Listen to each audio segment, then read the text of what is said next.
பொள்ளாச்சியில் நடந்த பாலியல் கொடூரம் குறித்து தமிழக அரசு முதலில் சிபிசிஐடி விசாரணை என்று அறிவித்தது. யாரும் வற்புறுத்தாமலேயே, கோரிக்கை விடுக்காமலேயே இப்போது சிபிஐ விசாரணைக்கு பரிந்துரைத்துள்ளது.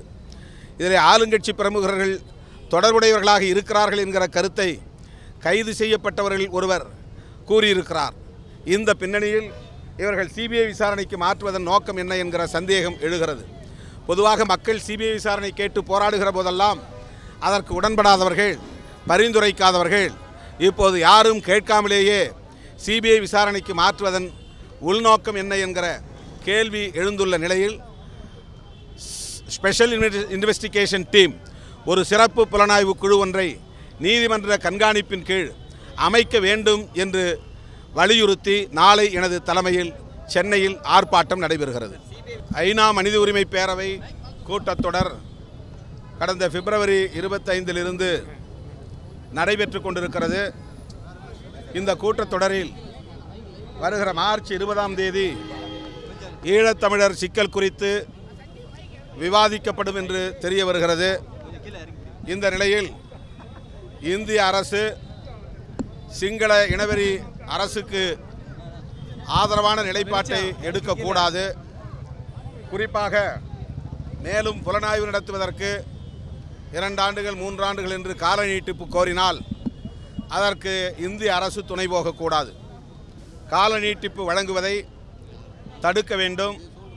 விரைந்து புலனாய்வு நடத்துவதற்கு உரிய நடவடிக்கைகளை மேற்கொள்ள வேண்டும். குற்றவாளிகளை குற்றவாளி கூண்டில் ஏற்றுவதற்குரிய நடவடிக்கைகளை மேற்கொள்ள வேண்டும். எனவே கால நீட்டிப்பு கூடாது என்கிற கோரிக்கை மற்றும் அங்கே நடைபெறுகிற அனைத்து புலனாய்வு நடவடிக்கைகள் உள்ளிட்ட விவரங்கள் அனைத்தையும் ஐநா மனித உரிமை பேரவைக்கு அறிக்கை தாக்கல் செய்யக்கூடிய வகையில் பன்னாட்டு பொறிஞர்கள் அடங்குகிற, வல்லுநர்கள் அடங்குகிற அமைப்பு ஒன்றை உருவாக்க வேண்டும். 6 மாதங்களுக்கு ஒரு முறை ஐநா மனித உரிமை பேரவையில் அந்த விவரங்களை அறிக்கையாக சமர்ப்பிப்பதற்கு ஆணையிட வேண்டும். அதற்கு இந்திய அரசு ஐநா மனித உரிமை பேரவையில் குரல் கொடுக்க வேண்டும். 3வது, அங்குள்ள இன அழிப்புக்கான தடயங்களை அழிக்கிற முயற்சியில் தொடர்ந்து சிங்கள இனவெறி ஆட்சியாளர்கள் ஈடுபட்டு வருகிறார்கள்.